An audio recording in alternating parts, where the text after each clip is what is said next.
दोस्तों, Apple company के founder Steve jobs को अमेरिकन बिजनेस मैग्नेट कहा जाता था। यानी अगर वो मिट्टी में भी हाथ डालते थे तो उसे सोना बनाने की काबिलियत रखते थे। यहां तक कि जब उन्हें अपनी ही कंपनी यानी कि एप्पल से निकाल दिया गया था, तब उन्होंने पता है क्या किया? बस कुछ ही समय में 2 सक्सेसफुल कंपनियां बना दी। लेकिन एप्पल का बिजनेस रैपिडली कम होने लगा। तभी कंपनी के बोर्ड ऑफ डायरेक्टर्स ने फैसला किया कि स्टीव जॉब्स की नई कंपनी को खरीदकर उन्हें पूरे सम्मान के साथ अल्टीमेटली एप्पल में वापस लेकर आया जाए, और वो लेकर आए। अपनी पर्सनल लाइफ में भी स्टीव जॉब्स इतने पॉजिटिव रहा करते थे कि उन्होंने कैंसर की एक ऐसी बीमारी को मात दे दिया जिसका कोई इलाज तक नहीं था। और दोस्तों, साल 2005 में जब स्टीव जॉब्स को स्टैनफोर्ड यूनिवर्सिटी की कॉन्वोकेशन सेरेमनी में चीफ गेस्ट के रूप में बुलाया गया था, तब उन्होंने अपने जीवन के सभी उतार चढ़ाव के ज्ञान को निचोड़कर सिर्फ 15 मिनट में 3 कहानियों के माध्यम से उसे साझा किया था। और इस स्पीच ने लाखों नहीं बल्कि करोड़ों लोगों के जीवन को बदल कर रख दिया था। और यहां तक कि इंडिया के सबसे बड़े मोटिवेशनल स्पीकर संदीप माहेश्वरी ने अपने सेमिनार में दर्शकों से ये अपील की थी कि अगर आपने स्टीव जॉब्स की स्टैनफोर्ड स्पीच नहीं सुनी है तो जाकर सुनिए। लेकिन पता है दिक्कत क्या है? स्टीव जॉब्स ने ये स्पीच दी है इंग्लिश में, और भारत की मातृभाषा है हिंदी। इसीलिए हम में से कई लोगों को ये स्पीच समझने में काफी दिक्कत होती है। और आज मैं स्टीव जॉब्स की इसी स्टैनफोर्ड स्पीच का हिंदी में अनुवाद कर रहा हूं, जिसमें शब्द तो सारे के सारे स्टीव जॉब्स के रहेंगे, लेकिन आवाज मेरी रहेगी। तो कुर्सी की पेटी बांध लीजिए, क्योंकि अगले 15 मिनट में आपकी जिंदगी बदलने वाली है। धन्यवाद। आज विश्व के सबसे बेहतरीन विश्वविद्यालयों में से एक के दीक्षांत समारोह में उपस्थित होने पर काफी सम्मानित महसूस कर रहा हूँ। तो आज मैं आपको एक सच बताना चाहता हूँ कि मैं कभी किसी कॉलेज से पास नहीं हुआ, और आज पहली बार मैं किसी कॉलेज ग्रेजुएशन समारोह के इतने समीप पहुंचा हूँ। यस, आज मैं आपको अपने जीवन की 3 कहानियां सुनाना चाहता हूँ। बहुत अधिक कुछ नहीं, केवल 3 कहानियां। पहली कहानी डॉट्स कनेक्ट करने के विषय में। तो रीड कॉलेज में प्रवेश लेने के 6 महीने के अंदर ही मैंने अपनी पढ़ाई छोड़ दी, लेकिन मैं किसी तरह से 18 महीने बाद तक वहां कॉलेज में आता जाता रहा। तो सवाल यह है कि मैंने अपनी कॉलेज की पढ़ाई को क्यों छोड़ा? तो वास्तव में इसकी शुरुआत मेरे जन्म से पहले की है। मुझे जन्म देने वाली माता एक युवा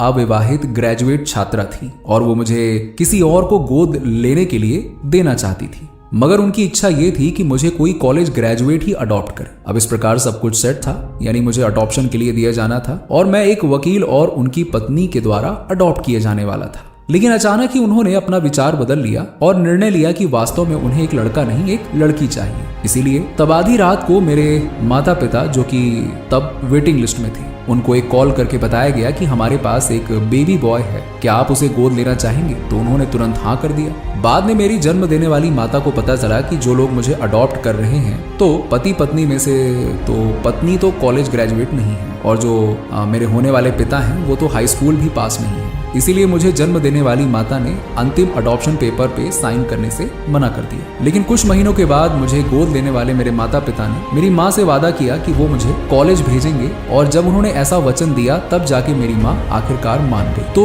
इस प्रकार से कुछ मेरी जिंदगी की शुरुआत हुई, और 17 वर्ष बाद मैं आखिरकार कॉलेज गया। जैसा कि उन्होंने वचन दिया था वो उन्होंने पूरा किया। किंतु गलती से मैं स्टैनफोर्ड जैसे ही एक महंगे कॉलेज के लिए चुन लिया गया। अब मेरे वर्किंग क्लास माता पिता की सारी जमा पूंजी मेरी पढ़ाई में खर्च होने लगी।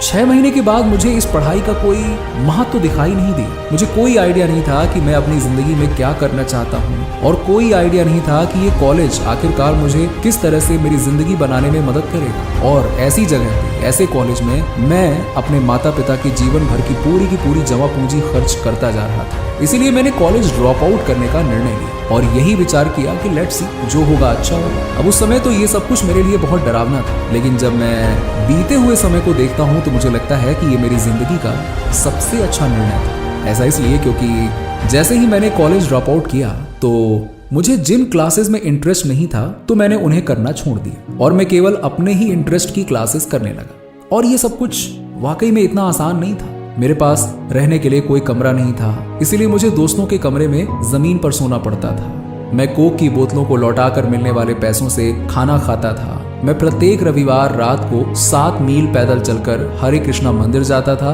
जिससे कि सप्ताह में कम से कम एक दिन पेट भर के खाना तो खा सकूं। और सही बताऊं, ये सब करना मुझे बहुत अच्छा लगता था। तो मैंने अपने जीवन में जो भी अपनी जिज्ञासा और इंट्यूशन की वजह से किया, वो बाद में मेरे लिए अनमोल साबित हुआ। चलिए इसे मैं एक उदाहरण के द्वारा आपको बताता हूँ। अब शायद उस समय रीड कॉलेज देश की सबसे अच्छी जगह थी जहां पे कैलीग्राफी सिखाई जाती थी। पूरे कॉलेज परिसर में हर एक पोस्टर, हर एक लेबल बहुत ही अच्छी तरह से, बहुत ही खूबसूरती से हाथों से कैलीग्राफ किया जाता था। अब क्योंकि मैं कॉलेज छोड़ चुका था, इसीलिए मुझे सामान्य क्लासेस करने की कोई आवश्यकता तो थी नहीं। तो मैंने निर्णय लिया कि मैं कैलीग्राफी की क्लासेस करूंगा और उसे बहुत अच्छी तरह से सीखूंगा। मैंने सेरिफ और सैंस सेरिफ टाइप फेसेस के बारे में बहुत अच्छे से सीखा, अलग अलग अक्षरों के बीच में स्पेस वेरी करना सीखा और किसी अच्छी टाइपोग्राफी को क्या अच्छा बनाती है, ये सारी चीजें सीखी।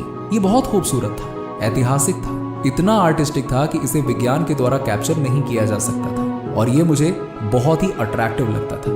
तो उस समय जब मैं ये सारी चीजें कर रहा था, ऐसा कोई विचार मेरे मन में नहीं था कि आखिरकार मैं इन चीजों का प्रयोग अपने जीवन में कैसे करूंगा। लेकिन जब 10 साल बाद हम अपना मैकिन्टोश कंप्यूटर बना रहे थे, तब मैंने इसे मैक में डिजाइन कर दिया और ये खूबसूरत टाइपोग्राफी वाला दुनिया का पहला कंप्यूटर बन गया। अब अगर मैंने कॉलेज में केवल कैलीग्राफी में प्रवेश नहीं लिया होता तो मैक में कभी मल्टीपल टाइप फेसिस या प्रोपोर्शनली स्पेस्ड फॉन्ट नहीं होते, और क्योंकि विंडोज ने मैक की ही कॉपी की थी तो कभी भी पर्सनल कंप्यूटर में ये होता ही नहीं। और अगर मैंने कभी ड्रॉप आउट ही नहीं किया होता तो मैं कभी कैलीग्राफी की वो क्लासेस ही नहीं कर पाता और शायद पर्सनल कंप्यूटर में जो फॉन्ट्स होते हैं वो होते ही नहीं। बेशक जब मैं कॉलेज में था तो भविष्य में देखकर इन डॉट्स को कनेक्ट करना असंभव था, लेकिन 10 साल बाद जब मैं बीते हुए समय को देखता हूं तो सब कुछ बिल्कुल स्पष्ट नजर आता है। आप कभी भी भविष्य को देखकर डॉट्स कनेक्ट नहीं कर सकते, आप केवल पीछे देखकर ही अलग अलग बिंदु जोड़ सकते हैं। इसीलिए आपको विश्वास करना ही होगा कि अभी जो भी हो रहा है वो आगे चलकर किसी ना किसी तरह आपके फ्यूचर से कनेक्ट हो जाएगा। आपको किसी ना किसी में विश्वास करना होगा, अपने गट्स में, अपने भाग्य पर, अपने जीवन पर, अपने कर्म में, या किसी ना किसी चीज में विश्वास करना ही होगा।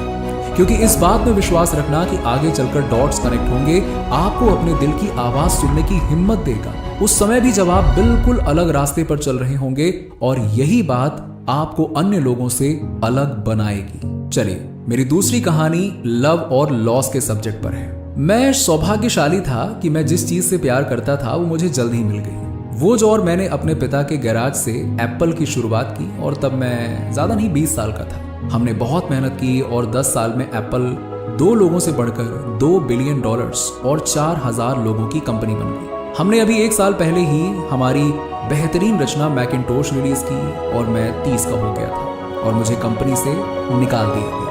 अब आपके दिमाग में ये सवाल जरूर आया होगा कि कोई अपनी ही बनाई हुई कंपनी से आखिरकार निकाला कैसे जा सकता है। तो जैसे जैसे एप्पल ग्रो करने लगी, हमने एक ऐसे बुद्धिमान आदमी को हायर किया जिसे मैंने सोचा कि वो मेरे साथ मिलकर कंपनी को आगे बढ़ाएगा। पहले 1 साल तो सब कुछ ठीक प्रकार से चलता रहा, लेकिन फिर कंपनी के फ्यूचर विजन को लेकर हम दोनों में विवाद होने लगे। बात बोर्ड ऑफ डायरेक्टर्स तक पहुंच गई और उन लोगों ने उस आदमी का साथ दिया।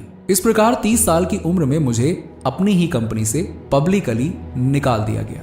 जो मेरे पूरी की पूरी एडल्ट लाइफ का फोकस था वो अब खत्म हो चुका था और ये पूरी तरह से बर्बाद कर देने वाला था मेरे जीवन में। अब मुझे वास्तव में अगले कुछ महीने तक समझ में नहीं आया कि मैं करूं तो करूं क्या। मुझे लगा कि ये सब कुछ इतनी आसानी से स्वीकार करके मैंने अपनी पीढ़ी के उद्योगपतियों को नीचा दिखाया है। मैं डेविड पैकर्ड और बॉब नॉयसी से मिला और सब कुछ हो जाने पर मैंने उनसे माफी भी मांगी। मैं एक बहुत बड़ा पब्लिक फेलियर था। एक बार तो मैंने वैली छोड़कर जाने का भी सोचा, पर धीरे धीरे मुझे एहसास हुआ कि मैं जो काम करता हूँ उसके लिए तो मैं अभी भी उत्साहित हूँ। एप्पल में जो कुछ भी हुआ उसकी वजह से मेरे पैशन में थोड़ी सी भी कमी नहीं आई है। कोई बात नहीं, मुझे अस्वीकार कर दिया गया, फिर भी मैं अपने काम से तो प्यार करता हूँ ना। इसीलिए मैंने एक बार फिर से शुरुआत करने की सोची और मैं ये तब नहीं देख पाया था, किंतु अब मुझे लगता है कि एप्पल से निकाले जाने से अच्छा मेरे साथ उस समय कुछ हो ही नहीं सकता था। सफल होने का बोझ अब एक बिगिनर होने के हल्केपन में बदल चुका था और मैं एक बार फिर से स्वयं को बहुत हल्का महसूस कर रहा था। इस आजादी की वजह से मैं अपने जीवन के सबसे क्रिएटिव पीरियड में जा सका। अगले 5 सालों में मैंने एक कंपनी नेक्स्ट और दूसरी कंपनी पिक्सर शुरू की और इसी दौरान मैं एक बहुत ही अमेजिंग लेडी से मिला जो आगे चलकर मेरी पत्नी बनी। पिक्सर ने दुनिया की पहली computer animated movie toy story बनाई और इस समय ये वर्ल्ड का सबसे सफल एनिमेशन स्टूडियो है। एप्पल ने एक अनपेक्षित कदम उठाते हुए नेक्स्ट को खरीद लिया और मैं एप्पल में फिर से चला गया। आज एप्पल नेक्स्ट द्वारा विकसित की गई तकनीक प्रयोग करती है। अब लॉरेन और मेरा एक सुंदर सा परिवार है। मैं पूरे विश्वास के साथ कह सकता हूँ कि अगर मुझे एप्पल से नहीं निकाला गया होता तो मेरे साथ ये सब कुछ नहीं होता। ये एक कड़वी दवा थी, लेकिन मेरे विचार में मरीज को इसकी जरूरत थी।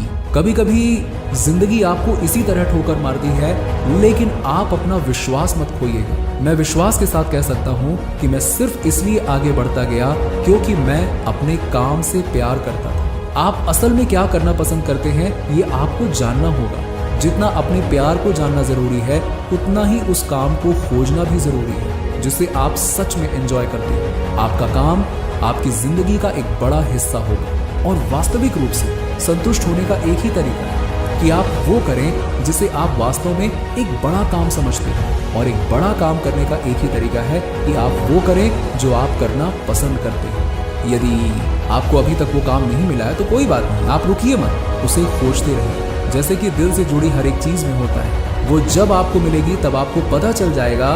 और जैसा कि किसी अच्छे रिलेशनशिप में होता है, वो समय के साथ साथ और भी अच्छी होती जाएगी। इसीलिए खोजते रहिए, रुकिए मत। चलिए, मेरी तीसरी कहानी का सब्जेक्ट है मृत्यु यानी डेथ। तो जब मैं 17 वर्ष का था तो मैंने एक कोट पढ़ा था जो कुछ इस तरह था: यदि आप प्रत्येक दिन ऐसे जिए जैसे कि ये आपकी जिंदगी का अंतिम दिन है तो आप किसी ना किसी दिन सही साबित हो जाएंगे। इसने मेरे दिमाग पर एक छाप छोड़ दी और तब से पिछले 33 वर्षों से मैंने प्रत्येक सुबह उठकर एक शीशे में देखा है और स्वयं से एक सवाल किया है, अगर आज का दिन मेरी जिंदगी का अंतिम दिन होता तो क्या मैं आज वो करता जो मैं करने वाला हूं? और जब भी लगातार कई दिनों तक उत्तर नहीं होता तो मैं समझ जाता हूं कि कुछ तो बदलने की जरूरत है। इस बात को याद रखना कि मैं बहुत जल्द मर जाऊंगा, ये मुझे अपने जीवन के बड़े निर्णय लेने में सबसे ज्यादा मददगार होता है।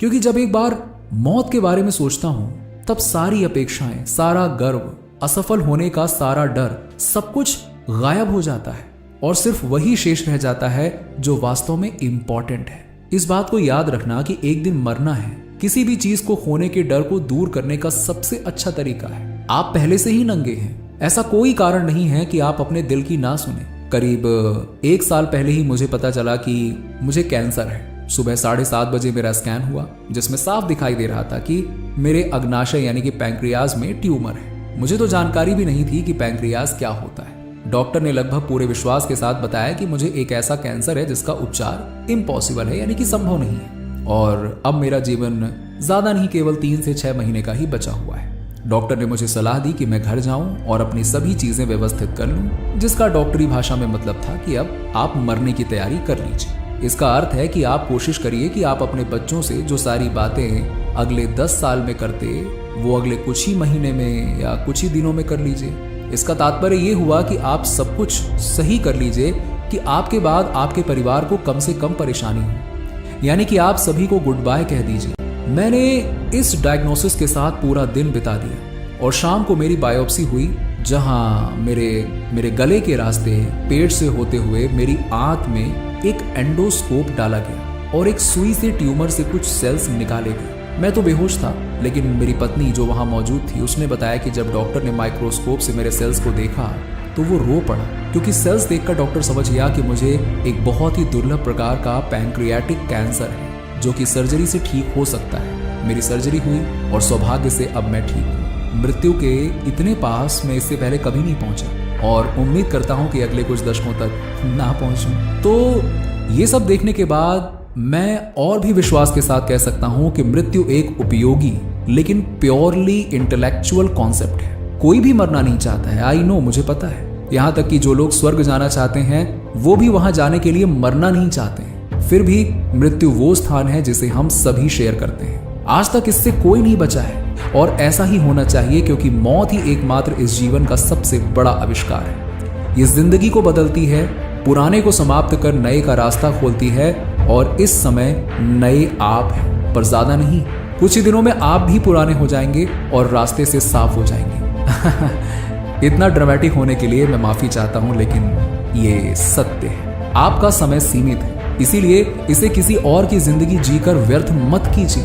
बेकार की सोच में मत फंसिए। अपने जीवन को दूसरों के हिसाब से मत चलाइए। औरों के विचारों के शोर में अपने अंदर की आवाज को मत दबाइए। और सबसे महत्वपूर्ण ये है कि अपने दिल और सहज बुद्धि की बात सुनने का साहस रखिए। वो पहले से ही जानते हैं कि तुम वास्तव में क्या बनना चाहते हो, बाकी सब सेकेंडरी है। जब मैं छोटा था तब एक अद्भुत publication the Whole Earth Catalog हुआ करता था, जो कि मेरी पीढ़ी की बाइबल्स में से एक था। इसे स्टीवर्ट ब्रांड नाम के एक व्यक्ति, जो यहाँ मेलोन पार्क से अधिक दूर नहीं रहते थे, उन्होंने इसे अपना पोएटिक टच देकर बड़ा ही जीवंत बना दिया था। ये 60 के दशक की बात है, जब कंप्यूटर और डेस्कटॉप पब्लिशिंग नहीं हुआ करता था। सभी कैटलॉग्स को टाइपराइटरों, कैंची और पोलोराइड कैमरों की मदद से बनाया जाता था। वो सब कुछ ऐसा था मानो कि गूगल को एक किताब के रूप में बना दिया गया हो, वो भी गूगल के आने से 35 साल पहले। वो एक आदर्श था, अच्छे टूल्स और महान विचारों से भरा हुआ। स्टीवर्ट और उनकी टीम ने द होल अर्थ कैटलॉग के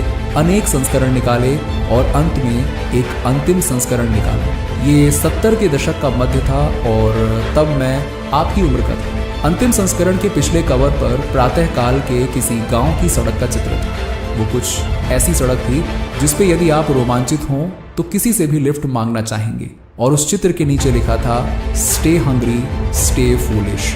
ये उनका अंतिम संदेश यानी कि फेयरवेल मैसेज था जब उन्होंने साइंड ऑफ किया, स्टे हंग्री स्टे फूलिश।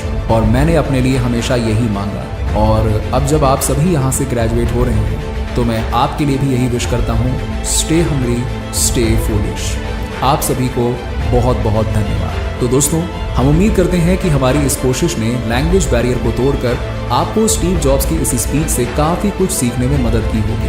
अगर हाँ, तो वीडियो को लाइक और शेयर करके हमें सपोर्ट कीजिएगा, और ऐसे ही इंस्पिरेशनल वीडियोस देखते रहने के लिए हमारे चैनल को सब्सक्राइब करके पास वाली घंटी को ज़रूर दबा दीजिएगा। मैं आपसे मिलता हूँ अगले वीडियो में। तब तक के लिए कोशिश करते रहिए और आगे बढ़ते रहिए, और स्टे हंग्री स्टे फूलिश। चलिए मिलते हैं नेक्स्ट वीडियो।